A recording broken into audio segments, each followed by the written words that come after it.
Man, we about to get into this college football talk Saturday.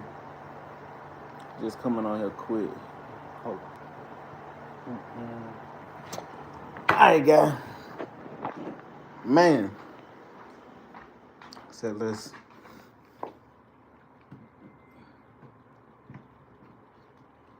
Hopefully this fan ain't too loud.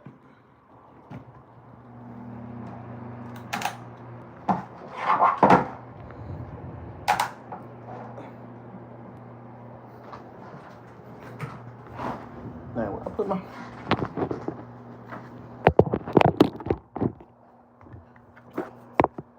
Well, you know what? Let's go. I was trying to do that, but that ain't gonna work.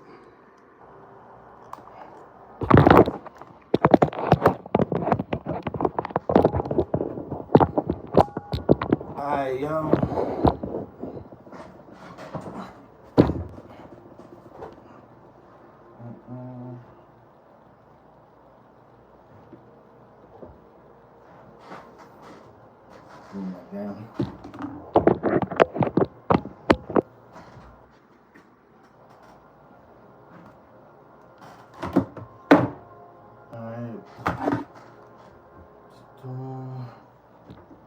Get set up, y'all.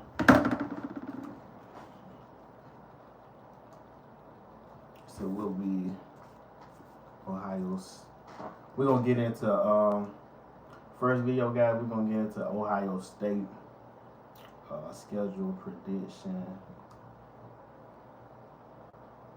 Let me see. Ohio State schedule prediction. I just want to pull up the schedule real quick. And guys, with the season about to start soon, I'm gonna do these at. Hold on. I'm gonna be doing a lot more lives because I really want to start, just connecting more with people. I want to eventually, like Alabama fans, like Kangaroo Black, just a lot of Alabama guys, and even, fans of other college football teams, guys that have platforms. I want to meet with, connect with, especially my guy Bama Moore. I know his channel may not be as big, but I'm a real big fan of Bama Moore, y'all. Like to me, that's the GOAT. That's the GOAT as far as Alabama, just because, like I said, I just think what you call it is hilarious. All right, guys.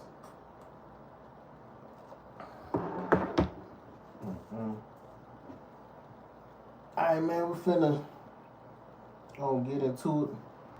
So, how the videos gonna go when I do these? Cause these videos will be uploaded eventually, but I'm just these ones it's like starting off like this how I'm gonna do a lot of my videos. I'm gonna do a live and then I'll chop them up, then put them out individually. Like I say, that's how I'm gonna be doing. So like I say, first video we're gonna get into Ohio State. So guys, hold on. Don't a little swig of this water.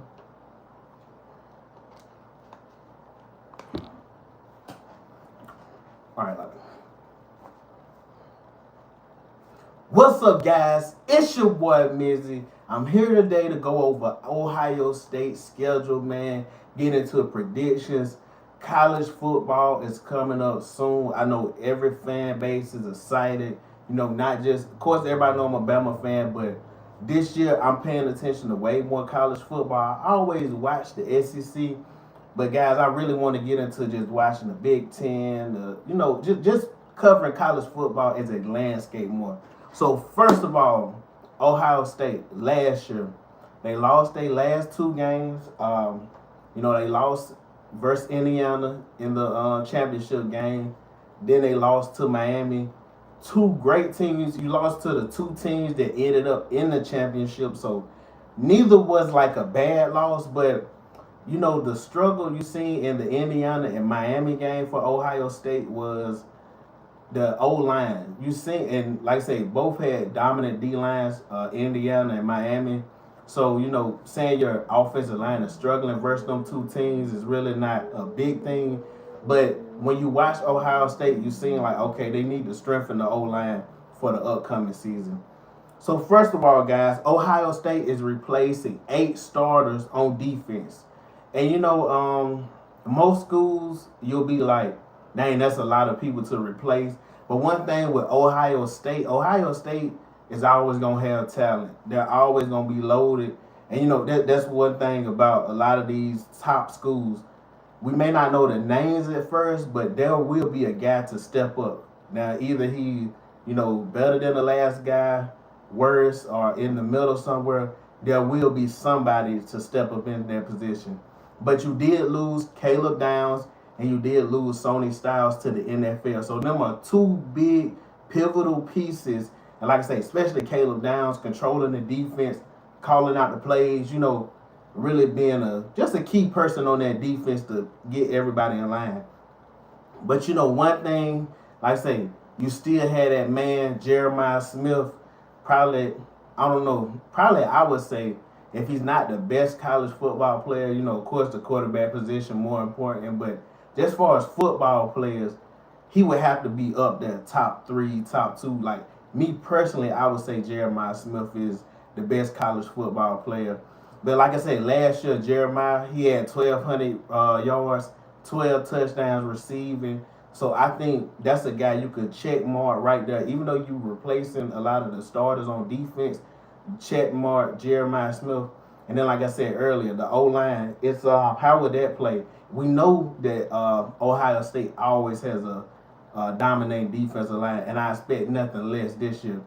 Julian Sand, he's a check mark as well. The only question I have about Julian Sand, will he take a leap? You know, he was real good last year, very accurate, one of the most accurate quarterbacks in college football. The only question I have, I think last year, sometimes when you watch Ohio State, at certain times he should have took more chances down the field, and sometimes he played it safe, which is good. But sometimes when you're in those big games like an Indiana and a Miami, you have to take more chances.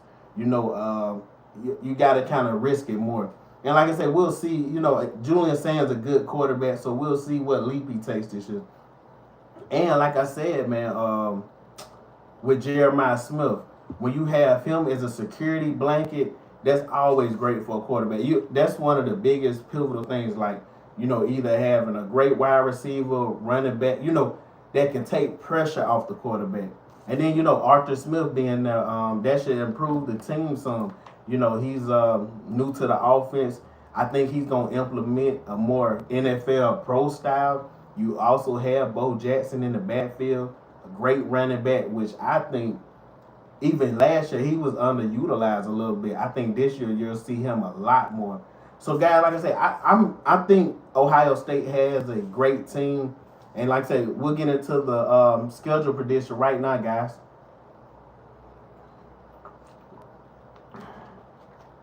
All right, guys, let's get into it. So, first of all, Ohio State, their first game is playing Ball State. We're not worried about that game at all. We know for certain they're beating Ball State. The second game, and it's interesting, the second year they have a big game early in the year. They're at Texas. The only reason, guys, that I think Ohio State will lose this game, of course, Texas has a great team, especially the roster loaded with talent, just like Ohio State. But I feel earlier in the year, Texas has a more complete roster at that point. Now, later in the year, we'll see. But this right there, at that game, I got Texas winning. I think Arch will come out, play better, like I say, being at home. I think it'll probably be a close, I don't know, maybe a 3-point game. I can see Texas pulling out, maybe winning off a field goal or something. Then you're playing Kent State. obviously a win. Waste no time there. We know Ohio State not losing to no Kent State. Then versus Illinois.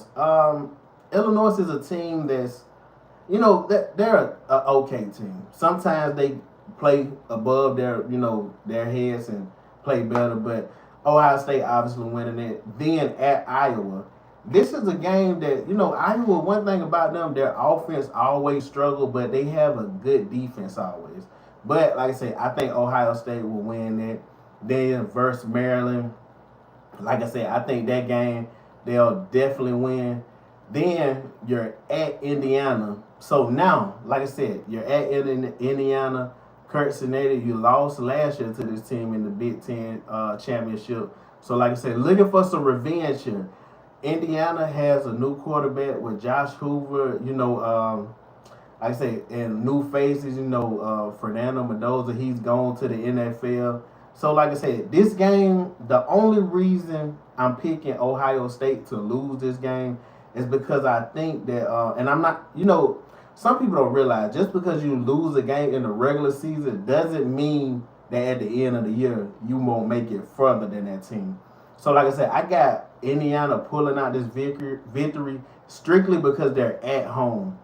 Because college football is really important in that road advantage. Now, I think if Ohio State was at home, I would lean towards Ohio State.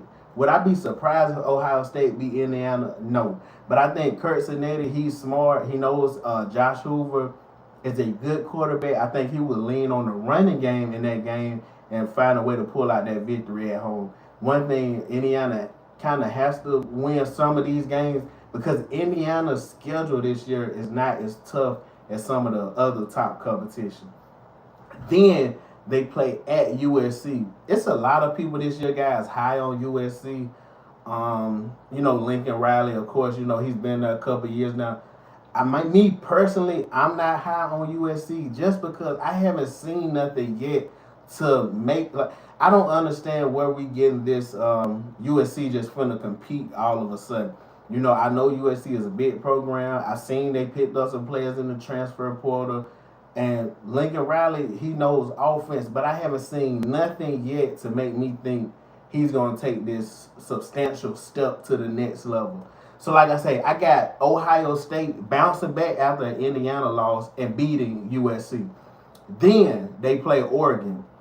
I know a lot of people, Oregon is people championship picks. I haven't picked a champion for the season yet, but me personally, I think Ohio State will beat Oregon with 2 losses. If it's going like the way I think they lost to Texas and Indiana, you can't suffer a third loss because when you get down to the end of the season, all them losses matter. So like I say, I got Ohio State beating Oregon strictly because I just think Oregon, a lot of times when they play these more physical teams, Oregon is especially Oregon defensive line is really physical. Their defense is really physical.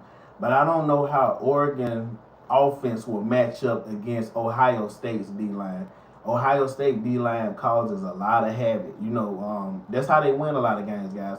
And then, like I said, who in college football, period, but who does Oregon have to cover Jeremiah Smith? Now, of course, this year, guys, with Tate being gone to the NFL, who will step up in Tate's role and, kind of take pressure off Jeremiah Smith a little bit? We know he will always be double covered, automatically. But like I said, I got Ohio State winning that game versus Oregon. Then, guys, they're playing Northwestern. I think they'll win that. Then they're at Nebraska. Obviously, they're beating Nebraska. Then they finish up the year playing Michigan. This game right here, of course, it's a big rivalry. Everybody knows Ohio State and Michigan. Michigan always puts up a pretty good game. Even if sometimes the score doesn't dictate that, Michigan makes it tough. Because like I say, rivalry games, we know it's like Alabama versus Auburn. Auburn can have a horrible year all year, but when they play Alabama, it's something about the team that just play above, they play up to the competition. But I think this year, because like I said, if Ohio State already has 2 losses, there's no way they can lose versus Michigan and hope to get in the college football playoffs. I think this year, guys, we'll see a lot of teams 10-2, 9-3. And when you're splitting hairs between that, it all them wins matter. That especially who you beat. Especially like because if you lost to a team, say like a lesser team, that's gonna count against you a lot, guys. We seen it with Notre Dame. We seen it with other teams when you lose to teams that you're not supposed to lose to. Even if you win some of those big games, the college football committee, we all know it's like it's kind of up in the air. They do what they want to. So like I said, I got Ohio State beat Michigan, so I got Ohio State going 10-2 on the year. Obviously, I think with 10-2, they will make it to the college football playoffs. And you know, Ohio State, they're a team that's always loaded and will be competing for a championship for the foreseeable future. So guys, like I say, that's my video for Ohio State Buckeye fans. Let me know in the comments. Let me know if you think you got your team going to the championship. Who do y'all think y'all will lose to? Do you think you'll go undefeated for the season? You know, that's a possibility too. But anyways, guys, like, comment, subscribe, share. Catch you next time. All right, guys. So we got the Ohio State prediction knocked out. Anybody coming in, hit the like button for me. Hit the subscribe button. We just going over this how I'm doing my videos a lot now. I'm gonna live stream, then chop them up, and then put them out individually. So, guys, like I said, we're going from the college. What I'm finna do now, I seen that the coaches poll dropped earlier this week for college football, so I really want to get into that coaches poll college football. And y'all can't see the TV right here, so but I'm using my PS5 to look right here. Anybody on PS5, add me too. All right, guys, let's get into let's see what this coaches poll looking like, man. All right, let me see. Let's see which one I like the best. All right, man, what's going on with y'all, man? This Saturday. It's a good Saturday, man. I'm off of work today.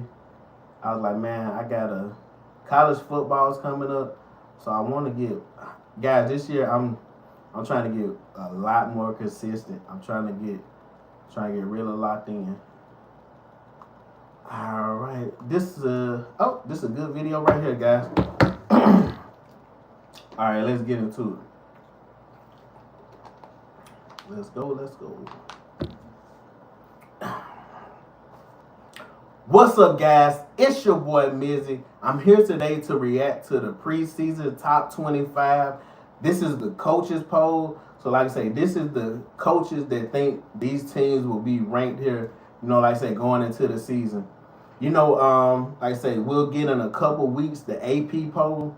I like to look at these rankings, but I don't put too much stake into them just because it really doesn't matter in the long run.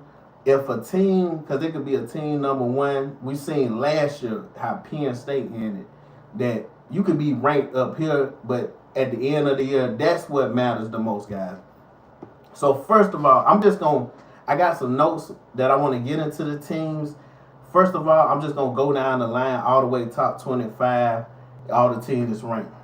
So number one, they got Ohio State. Number two, Oregon. Number three, Georgia.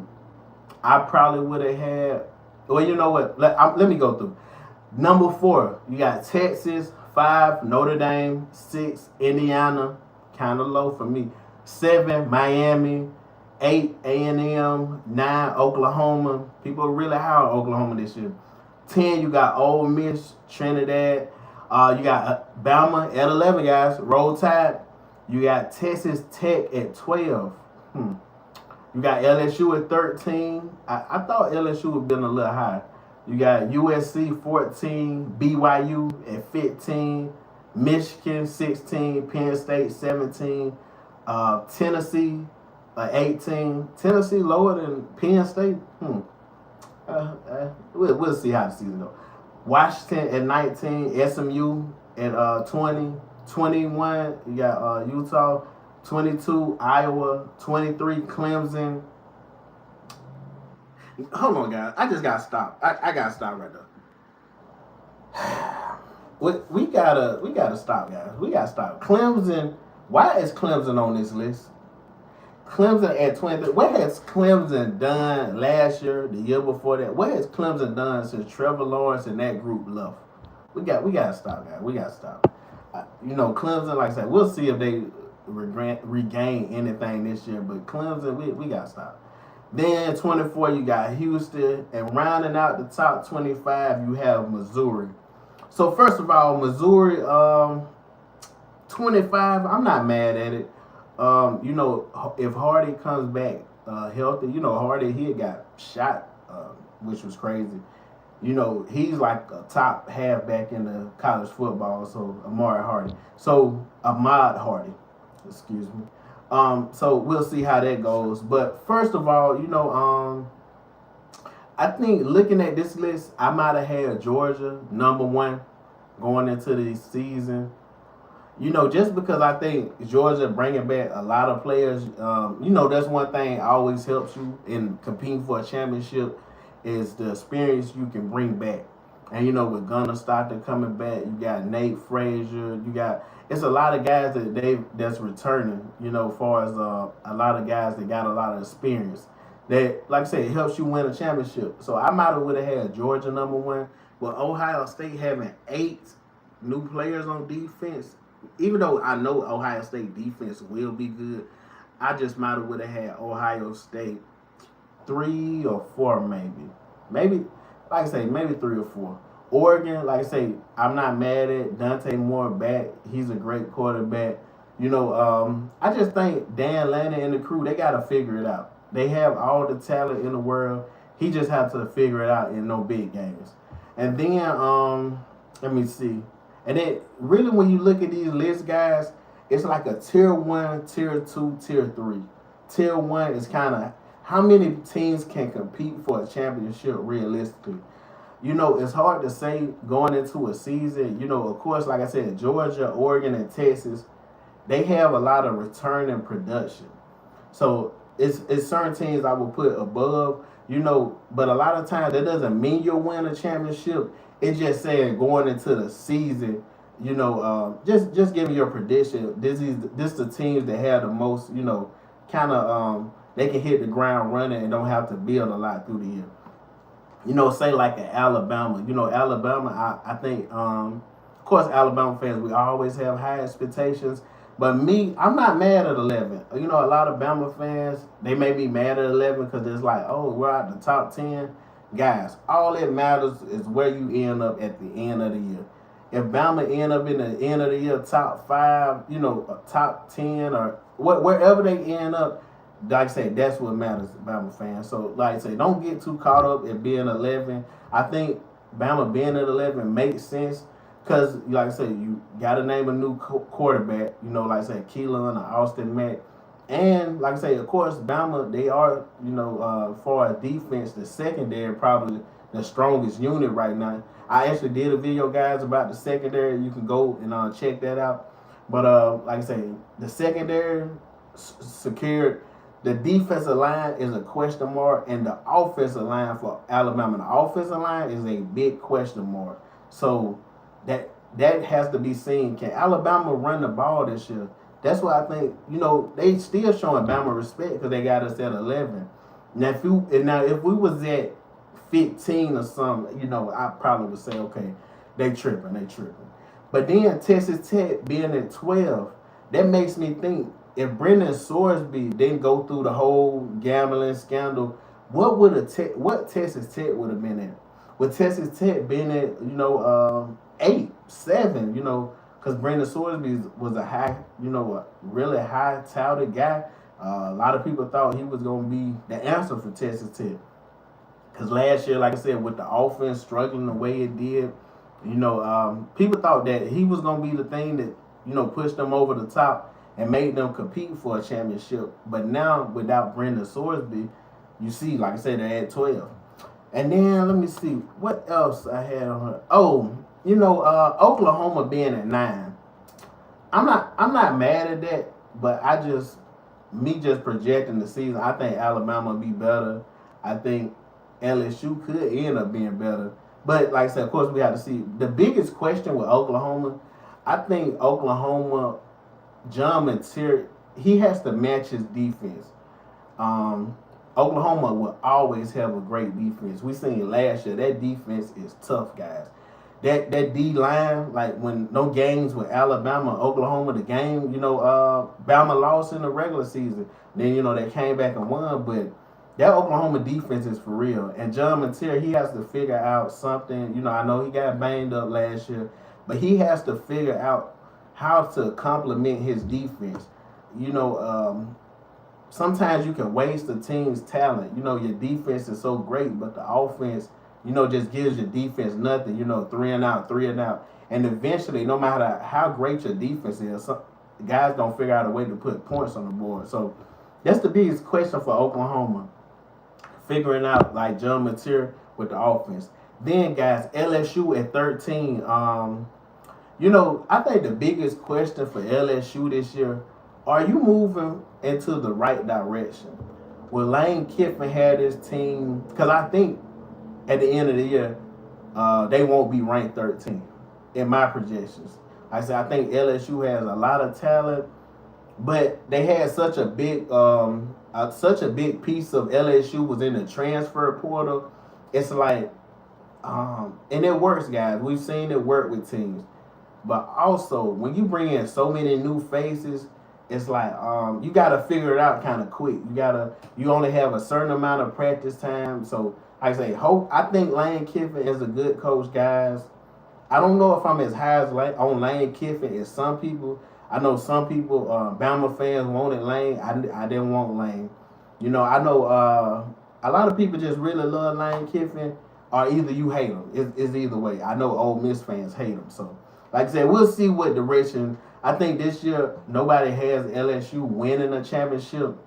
Well, I don't know, but I just think LSU fans, I think they'll just be happy if they got in the playoffs. Of course, you want to win, but I just think they want to see the offense come alive. The offense was horrendous these past couple of years, horrendous. Since Joe Burrow left and all them, this offense has been horrible. So you want to see, okay, Lane, your calling card is offense. So you want to see the team, kind of mold around his attitude, and like I say, start putting some points on the board. Then, guys, you got Michigan at 16.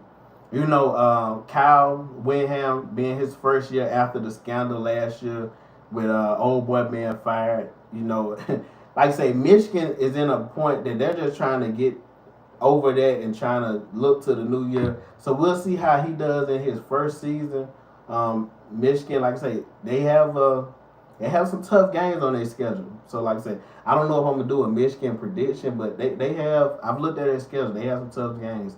So like I say, guys, and I didn't touch on A&M. Yeah, A&M at 8. A&M is an interesting team because last year A&M kind of came out of nowhere a little bit. We knew how much talent they had. We see all the money they spend in NIL. But Marcel Reed was killing last year. And I think Marcel Reed will still be great this year. Great to good. One thing about Marcel Reed, he throws a lot of passes. Like, even when I watched him later in the year, I always said, Marcel Reed, he's going to take risks. And either it's going to be, he's a high risk, high reward quarterback. Super athletic. Maybe one of the most athletic quarterbacks in college football. But I just want to see this year with A&M, has Marcel Reed learned to dial it back a little bit when certain passes aren't there, check it down, and then sometimes you just got to know how to manage the game better. I think A&M defense will be good. The A&M, they've kept guys on the defensive line. They keep guys on the D-line. So I just think, like I said, Marcel Reed got to figure that out a little bit. And then Notre Dame at 5. I've seen some people was saying this was too low for Notre Dame.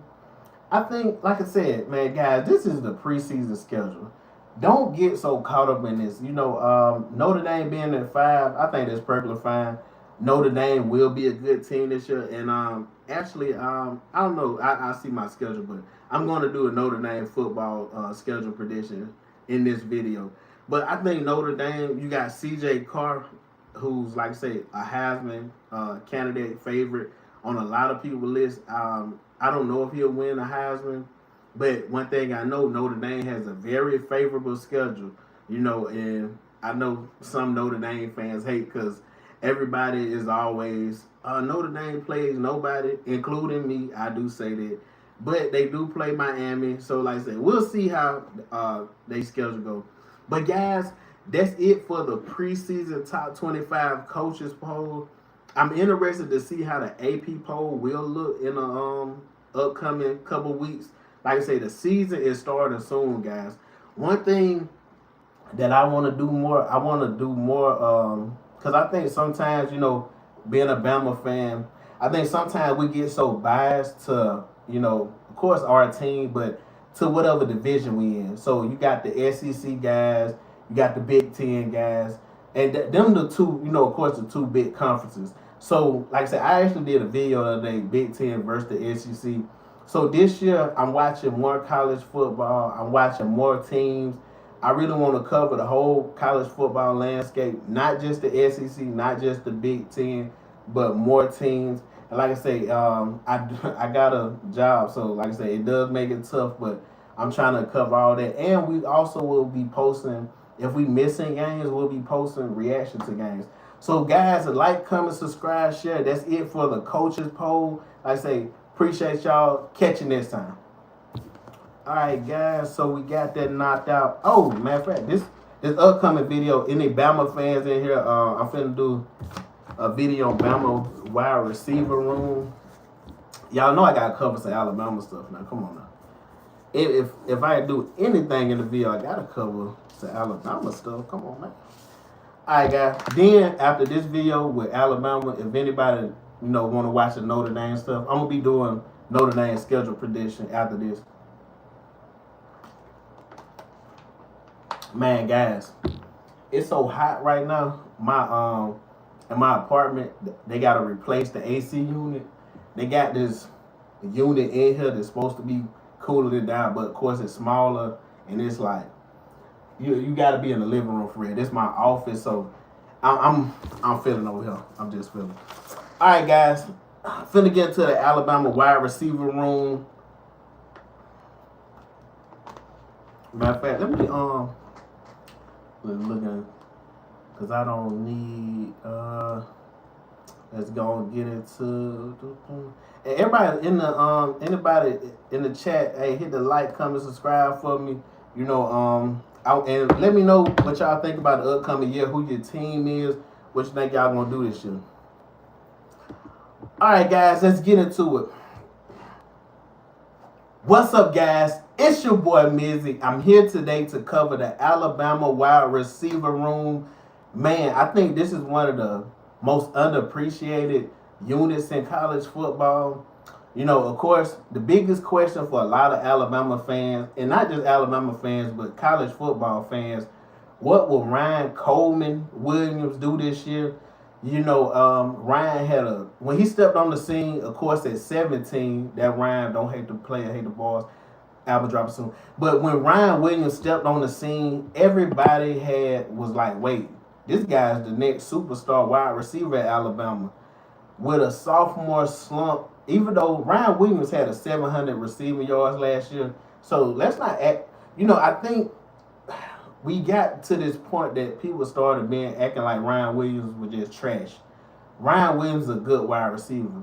Now we expect a superstar. So that's a difference. Being good, and we need you to be a superstar. I do agree. Ryan Williams, you can't drop certain passes, man. Touchdown in the end zone versus Georgia last year. We end up winning, but them are passes you gotta win. That you gotta get. So first of all, guys, like I said, we got Ryan Williams on the team. You got Noah Rogers, who got hurt in the 8A game. Don't know when he will be back. So, like I said, we're not going to address him for real. I hope he does come back healthy, because Noah Rogers was going to be probably a third option on this team. But like I say, that just means other guys got to step up. So first of all, then we got Sadarian Morgan, freshman. Then you got Rico Scott. Rico Scott's name was real big last year. You haven't heard it as much lately. But Rico Scott, like I said, we'll see what he ended up being. But Sadarian Morgan, guys, I like Sadarian Morgan, a 6'4" guy, 225, could be a big red zone threat. I think when you look at wide receiver rooms even in halfback rooms. But specifically, we talking about wide receiver rooms in this video. When you're looking at wide receivers, you want to have a plethora of different guys. You don't want to have a bunch of guys that all do the same thing. If you get what I mean, you want to have a guy who's a red zone threat, big body. You want to have a speed guy. You want to have a guy who can play in the slot, a guy who plays on the wide, at the X, a guy, like I said, who can do a little bit of everything. So, like I said, I think this wide receiver room has a lot of guys that, they do multiple things. But Sedarian Morgan, of course he's a freshman, so I'm sure he'll make mistakes. But even in the A-Day game, guys, we've seen the potential of talent that Sedarian Morgan does have. So, like I said, I just think Sedarian Morgan, with Noah Rogers' injury, he may be the third wide receiver on this team. So, like I said, we'll see how that goes. And another thing, guys, I think Ryan Williams and Lotzir Brooks, especially Lotzir Brooks, I loved him last year, guys. He was balling. But Lotzir Brooks, they have to be a dynamic duo. Either Keelan Russell or Austin Mack, whoever the quarterback is, Ryan Williams and Lotzir Brooks will have to be there to take pressure off him. And of course, like I said, I get into another video when I do the halfback room. But like I said, Lotzir Brooks last year, one thing about him, I can't remember him dropping no passes. When the ball comes in his direction, he comes down with it. And he's like 5'9", but he plays bigger than his size. Like I say, and one thing about Brooks, guys, he's a speed guy. He's like a 4'3", like a 4'3", 3'9" guy. So like I said, I just think, having that speed guy, then having Sedarian Morgan, it's going to make a big compliment to whoever the quarterback is. And guys, let me know, who do y'all think will be the quarterback for Alabama? The starter still hasn't been named. But one thing, like I said, Brooks, he's a track guy, elite speed. Another guy that hasn't been talked about a lot because he got hurt last year, Derek Meadows, 6'5". Like I said, he's kind of different than Sedarian Morgan. Both of them big guys. But Derek Meadows, more of a slim build, more like 210, 215.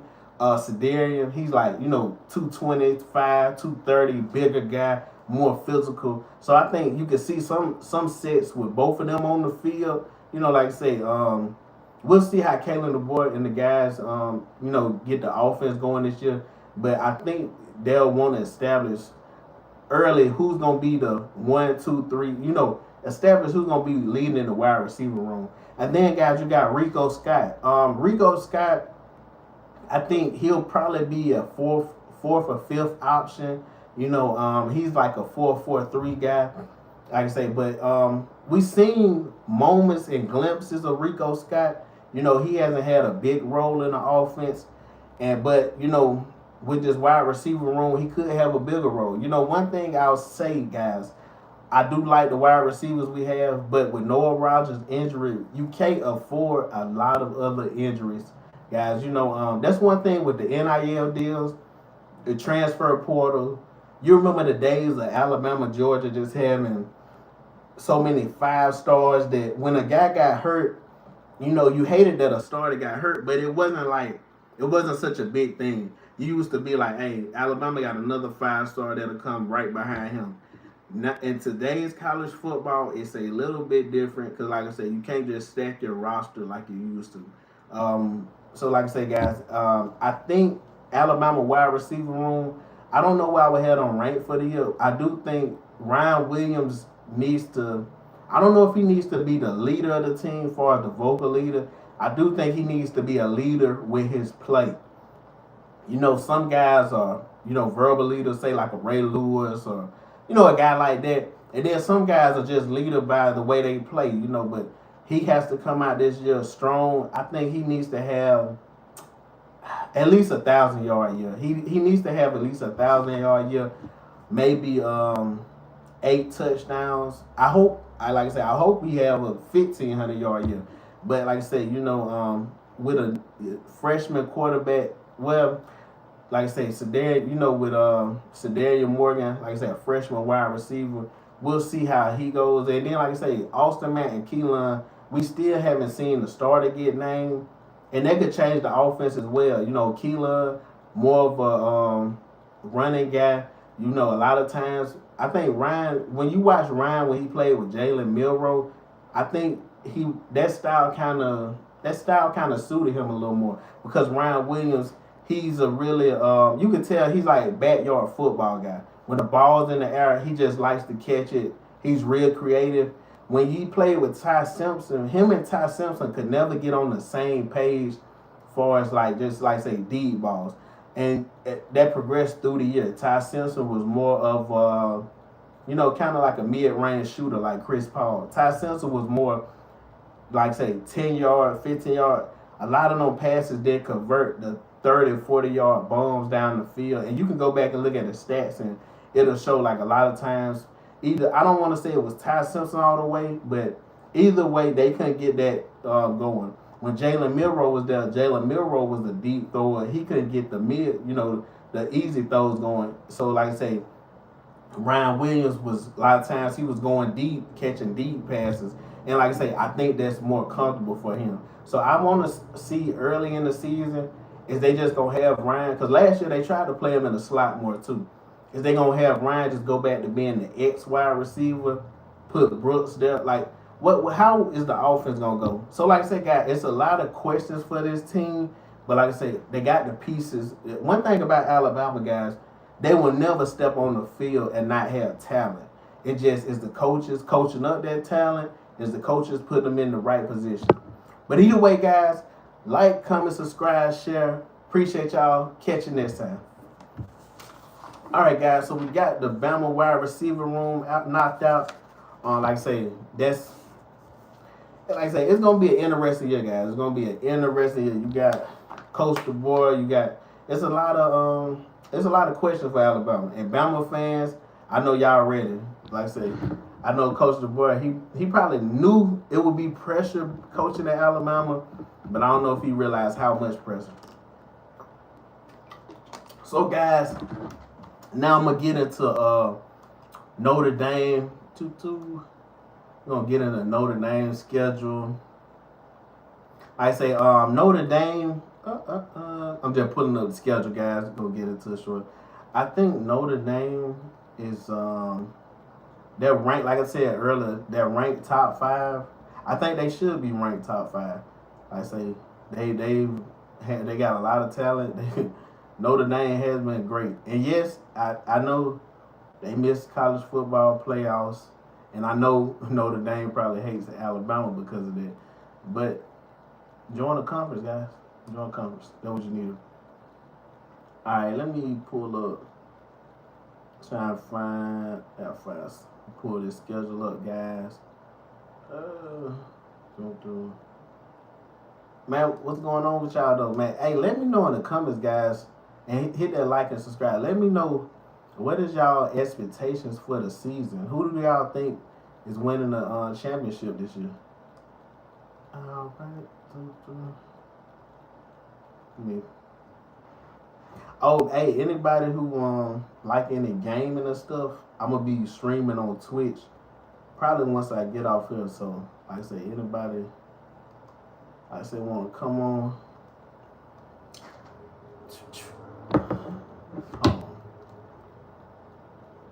Nah, I ain't like that one. Let me see.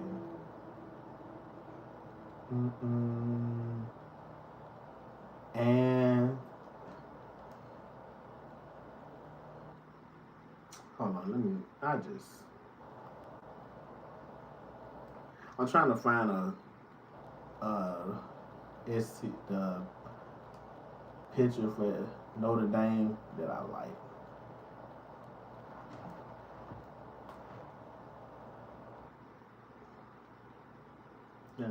Okay, is this it? Okay, guys, we got it. Let's get into it.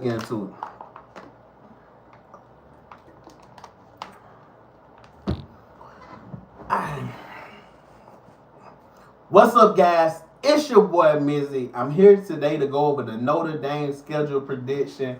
Man, college football is heating up, guys. Before you know it, the season will be here. Your favorite teams will be playing. I say, let me know in the comments how y'all guys is feeling about the upcoming season. So first of all, Notre Dame, they have high expectations. I think on a lot of betting sites, Notre Dame win total is like 11.5. And if you look at this schedule, I see why. Of course, Notre Dame is projected to be a great team, but also this is a very, very soft schedule. It is what it is, guys. Like Notre Dame fans, don't be mad at me. If you being honest, this is a soft schedule. First of all, Jeremiah Love is gone. Price is going as well to the NFL. You know, I think both of them.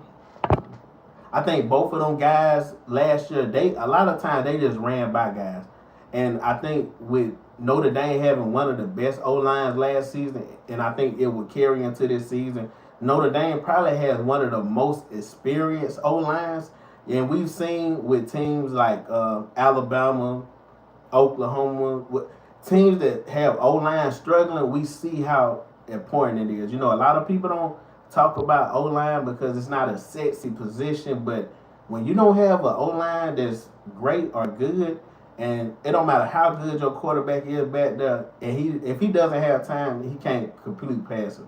But like I say, C.J. Carr, he's a Heisman favorite. I think he will be great. He had a real good year last year. I think he might only thrown 6 interceptions, 26, 27 touchdowns, somewhere around there. So a guy that doesn't make a lot of mistakes. So that's always good. You always want a quarterback that minimize mistakes. I think this year he'll probably even take a level up. He may be around, 35 touchdowns. But then, guys, I think one of the biggest things about Notre Dame, I really like Marcus Freeman, their coach. I think Marcus Freeman, ever since he got to Notre Dame, he's been great. I think his record is like 43-12. So every year they having double-digit wins. But like I said, I think one thing that hurts Notre Dame, the schedule, guys. And I don't know if they should make the schedule tougher because if they win out, I think they will be in the playoffs. It just when you have a schedule with not a lot of tough opponents, it puts you in a position that if they lose their biggest game, which we will get into, that could hurt them for the playoffs, especially if it's other teams with the same record as them and they've played tougher competition. But I think Leonard Moore is a dog. That guy he can play. But like I say, you still don't have a conference championship game. That kind of and I don't think Notre Dame they are refusing to have a conference championship game or join a conference. So it is what it is. I think wide receiver room. This could be one of Notre Dame's best wide receiver room. You got Jordan Faison. He will be great this year. Like I say, he was good last year. But guys, let's get into the Notre Dame schedule. Like I say, and let me know in the comments, guys, how y'all feel about the upcoming season. Okay. First of all, Notre Dame versus Wisconsin. Obviously a win. Like I say, this schedule, guys, is soft. Rice, win. Michigan State, win. And I know what some people going to say. They're going to be like, well, these schedules are made years out. So Michigan State has been a solid team at times. But at this point in time, Michigan State not. And Rice, you knew wasn't going to be good. Then they're at Purdue, obviously a win. At North Carolina, a win. I'm really trying to even see up to this point. I don't see a game Notre Dame struggles with. If they struggle in any of these games, it would be surprising. Then they play Stanford, win. Then they're at BYU. So I guess this would be one of their tougher games. BYU does have a solid team. I just don't see BYU beating Notre Dame. Notre Dame has too much talent. I think even though Jeremiah Love gone, I like Williams stepping in and running back. I think he would be good, really good, really great. So I got them beating BYU at BYU. Then versus Navy, win. So then Notre Dame toughest game of the year, Miami. This right here, guys, this is I know people will be like, man, this is a must win. They've gone undefeated all the way to this year. But this is what I mean when I say you have a schedule that's really soft. I think Notre Dame, guys, it's tough. It's tough. I've gone back and forth. Miami winning, Notre Dame. I think Miami is gonna win this game, guys. So that's why I think at the end of the year it's gonna be interesting, the conversation. I think Miami figures out a way to win this game. Malachi, he like I say, monster. It don't matter what defense he plays, how great the defense is. He just figures out a way to affect the on offense. Even if it's a game, he's not great rushing. He can catch out the backfield. That guy's a dog. So like I say, I think that'll be Notre Dame's first loss. Then you play Boston College. You get back in the win column. Then you play SMU. SMU, like I say, they're ranked in the top 25 right now. I don't know where they'll be ranked at that point of the year, but right, that would be a top 25 win. So then, like I say, then you're at Syracuse to finish the year. And guys, that's what I mean. So I got Notre Dame going 11-1 on the year. Like I say, I just think I think Notre Dame will get into the playoffs primarily because last year they was left out the playoffs. But I think this year they'll get in. I think people won't count the Miami loss so bad against them because Miami will have a great record as well. Miami may be top 3, top 5, 7 in the year. So I say it won't be a bad loss. But people will look at the record with a schedule and say, man, you played Wisconsin, Purdue, Michigan State. Like they'll be looking, where's the stuff in the schedule that you can really hold on to and be like, okay, this team is a proven commodity.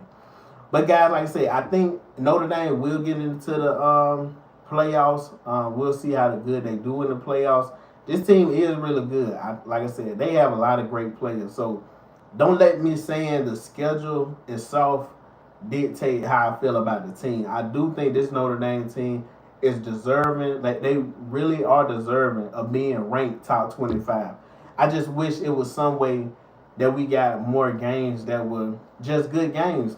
No, and like I said, I'm going to watch Notre Dame games this year. So I would rather watch them play teams not like Rice and Michigan State and at Purdue and at North Carolina. I wish I could watch them playing more teams. Like I say, even last year you had Miami, but then you had A&M. I wish they had maybe Ohio State on this schedule. Maybe if Indiana, like I say, someone in the SEC. I say you don't even have an SEC school on this schedule this year. Like I say, it would have been great to see you versus LSU or something like that. But guys, like I say, we like I say, it is what it is. But like, comment, subscribe, share, guys.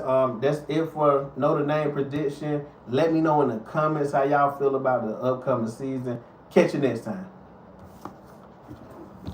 All right, guys. Boom, boom.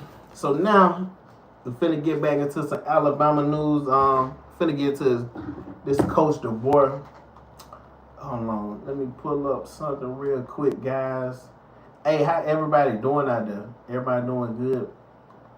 Appreciate for anybody coming in and checking in the videos. Man, hit that like button for me. Hit that subscribe. Hey, guys, we're close to 400 subscribers organically. Man, I love it. And it's people I know that have thousands and thousands of subscribers, but I appreciate anybody watching me. Anybody, because like I said, man, I'm just a regular guy. I appreciate anybody that just feel like, man, I like watching this guy. But let's get into it, guys. So, Coach DeBoer, we're going to get into Coach DeBoer. Is he on the hot seat? All right. What's up, guys? It's your boy, Mizzy. I'm here today to talk about Coach DeBoer for the Crimson Tide. Is Coach DeBoer on the hot seat? How much pressure is he on to deliver this year? He has to make a lot of big decisions. You got Austin Mack, Keelan Russell. Who will you name the starting quarterback? That will be a big decision. And you got, like I said, just a lot of chatter around the team. A lot of people, you see it in the media. Paul Feinbaum taking shots at Kalen DeBoer every time. Stephen A. taking shots at Coach DeBoer. He's saying he's not the guy for y'all. Well, for Bama. But like I say, man, one thing, I just want to get into a couple of things to kind of defend Coach DeBoer a little bit. First of all, his first 2 seasons under the Tide, he's 20-8. I think it's like we're talking about this guy like he's almost at 500, like he's just just a nobody. He had Washington in the championship game. He came to Bama. Like I say, you're replacing Nick Saban. I think we got to think about it, guys. Nick Saban is the GOAT of GOATs. You're coming in replacing him. Any guy replacing him wasn't going to be looked at in the same eye. It was going to be a step down. And then you got a deal now with the NIL deal, the transfer portal, stuff that Nick didn't have to deal with in his tenure mostly.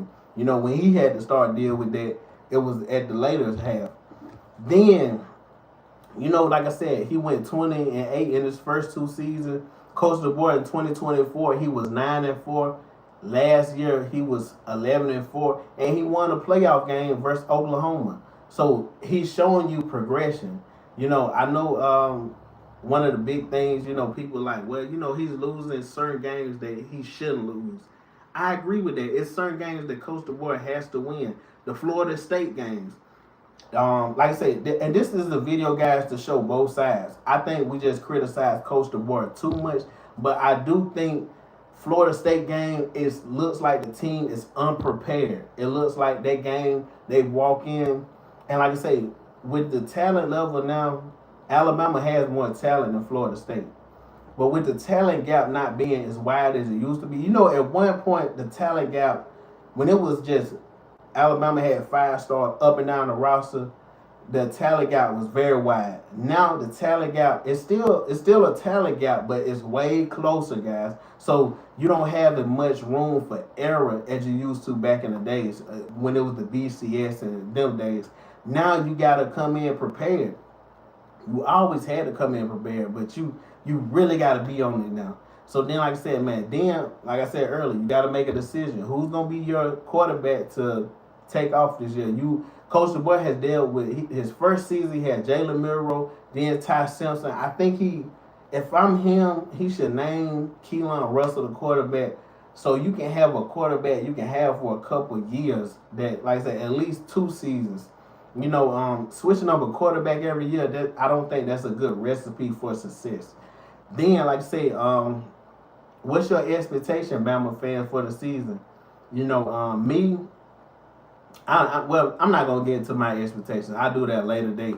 But Bama fan, what are your expectations for Coach DeBoer? Does he have to win a championship this year? Does he have to, go further in the playoffs? Does he have to win, get to, like say, win 2 games in the playoffs? Last year they beat Oklahoma. Like I say, you don't want to see regression. You don't want to see the team go backwards. But in my opinion, one of the biggest things that I think Coach DeBoer has to do is just get the team back to a physical presence. That's the biggest thing. When I watch, I watch every Alabama game, every minute, every second of every game. The biggest thing lacking is the physical presence and the just the mentality. At one point, guys, when teams played Bama, it was almost a fear. People feared Bama. Now, I don't think that fear is there. Because, like I said, you even see other teams talking. I forgot who Bama played in the first game, but you seen that team talking. So now, I say, you got to get back to Bama just being who we are. You got to get back to establishing the run game. The run game is one of the things being physical. When you have a year like last year, that even though you won a playoff game, and that was great, but how it was watching Alabama not have no run game, times in the year that I feel like you should have set certain people down and played other people, which, like I said, that's coaching. I don't know if Coach DeBoer is the guy that you remember when Nick Saban benched Jalen Hurts and put Tua Tagovailoa in? Does Coach DeBoer have the mentality that I'm finna play the best player? I don't care about nobody's feelings on the team. I'm playing the best player. What is Coach DeBoer mentality? Like I said, guys, but I think Coach DeBoer is a good coach. I don't know if he'll win the championship at Alabama, guys. Like I said, with the NIL deals, the transfer portal, it's just way tougher now. it's gonna be hard seeing a team just run off championships the way Nick Saban did. I know everybody loves Kurt Cinetti now, with Indiana, of course, because Indiana has all this booster money, but it's gonna be hard just running off championships year after year, or you go 2 years not winning, then all of a sudden you're back in the championship. Nick Saban did something that I don't think we'll ever see done again, because like I said, he was just that great. You seen recently with Georgia won back to back, and now you see they haven't reached close to a championship. But like I say, they're in the playoffs. They're still a good team, but it's just difficult. Like I say, it's difficult now, guys. I just think Bama fans, we gotta let Coach DeBoer let Coach DeBoer know that we appreciate him, and just not criticize the guy all the time. I will criticize him when he needs to be criticized. Like I said, the team has to get more physical. They have to get tougher. We have to get back to instilling the fear that teams are scared to play Alabama. But guys, like I said, man, that's it for that video. I appreciate y'all. Like, comment, subscribe, share. And like I say, roll tide. The season is coming up soon. I will be giving my schedule prediction soon, guys. The only reason I'm waiting for them to name the quarterback. I really wanted to do the video after either Kalen, which I'm hoping is Kalen, either Kalen or Austin Mack is named the starter, and then I can kind of get more detail. Like I say, just because like when a quarterback is named, I feel like that's when you can really get your schedule prediction. I know it's people who probably already put their predictions out, but I just want to see who's the quarterback for Alabama. Is it going to be Austin Mack, Keelan Russell? Which guy's going to take over the helm right there? But anyway, guys, like I say, then one thing I kind of wanted to touch on a little bit just before I got out there. I don't know if this is gonna be a video, guys, but let me know in the Let me know in the comments, guys. How do y'all feel about college football scheduling?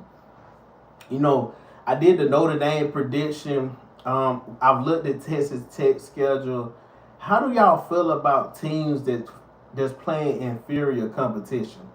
I seen Nick Saban the other day suggest that he think teams, Big Ten, SEC, ACC, the Power Four.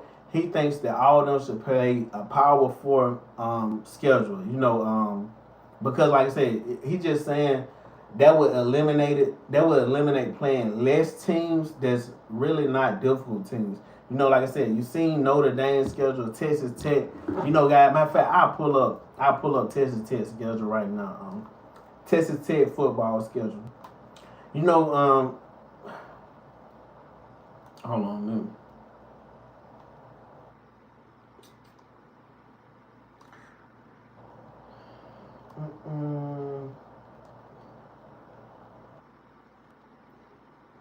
Like I say, guys, like Texas Tech, their schedule, like, but guys, Texas Tech football schedule, when you look at it, and then you look at a Georgia schedule, you like, wait a minute, how is both of these teams' schedule just so far apart? Notre Dame schedule, they're like ranked like 56 out of the year. So it's just like, I don't know, guys. It just kind of hurts college football, in my opinion, because when you have one team that's playing so much competition, then you got another school they can just breeze by the season. That's why Sarkisian, he made them comments about Texas Tech. He was like, "Oh, my 2s and 3s could play their schedule," and I know, Tech coach was mad about that, but it really was honest. Texas Tech schedule is soft. Like I say, probably the Texas 2s and 3s could play that schedule and go undefeated.